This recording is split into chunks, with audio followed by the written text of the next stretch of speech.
जी, सबसे पहले आपका नाम और पद क्या है? मैं कमल बंसल एडवोकेट, वर्तमान में बार का अध्यक्ष हूँ और लगातार कई बार अध्यक्ष रहा हूँ। और मैं यहाँ सिविल और क्रिमिनल की प्रैक्टिस करता हूँ। मेरा कहना है जो हापुड़ में वकीलों के साथ जो बातचीत की गई थी उसमें क्या निर्णय हुआ और क्या फैसला होकर के फिर हड़ताल हो रही है? देखिए, राज्य सरकार ने दोषी लोगों के खिलाफ जो प्रथम दृष्टया दोष साबित हो रहा है उनको सस्पेंड कर दिया गया है, कुछ लोगों को उसकी ट्रांसफर कर दिया गया है और नई तैनाती कर दी गई है नए अधिकारियों की। ट्रांसफर करने से बात बनेगी या जो मुआवजा मांगा गया था उसके लिए? देखिए, मुकदमा लिखवा दिए गए हैं, विवेचना जारी है और मुआवजा राज्य सरकार से लगातार मांगा जा रहा है। इसी कमिटमेंट के साथ ये हड़ताल पूरी गई है। हापुड़ में हम लोग संगठित हैं, वकील एकता जिंदाबाद के नारे प्रतिदिन लगाए जा रहे हैं और हम वकील संगठित होकर के राज्य सरकार के खिलाफ इस मुद्दे पर नाराज हैं कि अभी तक हमें मुआवजा नहीं दिया गया है। जो लोगों को चोटें आई हैं, जिनको हर्जा हुआ है, उनसे हमारी लगातार राज्य सरकार से मांगे हैं। मेरा दूसरा सवाल आपसे ये रहेगा, अभी जो अनुत्तर भारतीय सीसीएम में जो चल रहा है मामला, जो नया कोर्ट बना है उसमें किस तरीके से कार्य और किस तरीके से वहाँ वितरण जमीन का हुआ?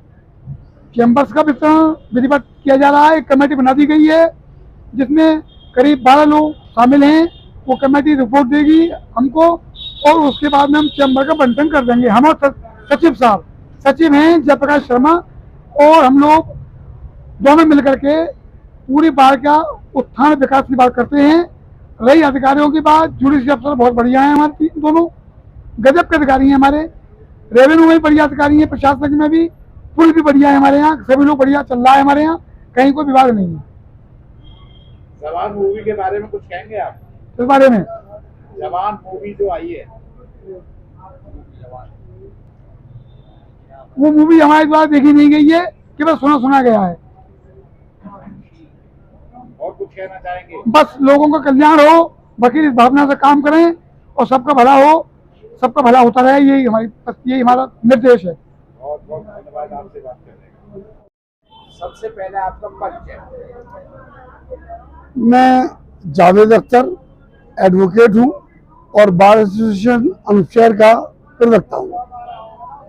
मेरा आपसे एक सवाल है, जो रमेश बिधूड़ी ने लोकसभा में जो हेड स्पीच दिया दानिश अली बसपा सांसद के लिए, उसके ऊपर आप क्या कहेंगे? देखिए, जहाँ तक रमेश बिधूड़ी जी का सवाल है, जो दिल्ली से सांसद हैं भारतीय जनता पार्टी के, उन्होंने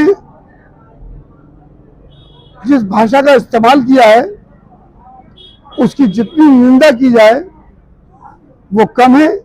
उन्होंने भारतीय संसद को शर्मसार किया है, भारतीय संविधान को शर्मसार किया है और उन्होंने कुंवर दानिश अली का अपमान नहीं किया, बल्कि उन्होंने पूरे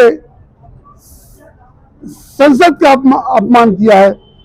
मैं समझता हूं माननीय प्रधानमंत्री जी को, जिनकी पार्टी से वो आते हैं, जिस तरह की भाषा का इस्तेमाल बिधूड़ी जी ने किया है, उन्हें तुरंत पार्टी से निष्कासित कर देना चाहिए, उनका निलंबन होना चाहिए और भविष्य में ऐसी आपत्तिजनक भाषा का इस्तेमाल करने वाले को, किसी भी पार्टी को टिकट नहीं देना चाहिए। अभी हेड स्पीच वाली बात आ रही, तो भारतीय जनता पार्टी के पहले भी लोगों ने हेड स्पीच दी है। देखिए, असल में क्या है, ये जो सरकार है, जो भारतीय जनता पार्टी की सरकार है, एक्चुअली विकास की तो ये कोई बात करते नहीं है। ये सिर्फ जो अंग्रेजों की नीति थी, लड़ाओ और राज करो, उसी में इन्होंने देश को कहीं धर्म के नाम पर, कहीं जाति के नाम पर, कहीं क्षेत्र के नाम पर, कहीं भाषा के नाम पर बांट दिया है और ये सिर्फ हिंदू मुस्लिम की राजनीति कर कर अपनी सत्ता को कायम रखना चाहते हैं। और जो अभी रमेश बिधूड़ी जी ने संसद में जो प्रस्तुत किया है, वो एक सहयोग नहीं है, बल्कि भारतीय जनता पार्टी का प्रायोजित प्रयोग है और उन्होंने जानबूझकर एक मुस्लिम सांसद को अपमानित करने का कार्य किया है। लेकिन इससे सिर्फ मुस्लिम ही अपमानित नहीं हुआ, बल्कि इससे संसद अपमानित हुई है, इससे भारत का लोकतंत्र अपमानित हुआ है और यहाँ का संविधान अपमानित हुआ है।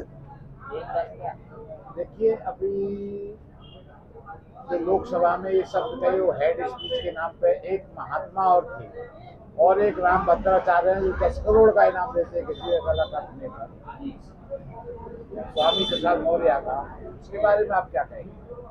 वो महात्मा के पास 10 करोड़ रुपया आया कहाँ से?